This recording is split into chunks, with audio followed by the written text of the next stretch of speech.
At alam niyo po ba, no, sa lahat po ng barangay na pinupuntahan namin, pinagbabawalan po ang pangitay ang ating mga kabarangay. No? Sana po, baguhin na po natin yung sistema ng politika. Hindi naman po namin po ngayon ay libre po yun. Wala pong bayad. Kumbaga, ano nga po, humanitarian po yun. No? Hindi na dapat pinagbabawalan. No?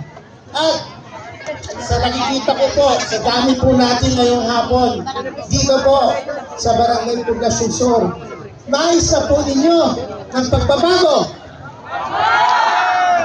Baguhin na po natin, no?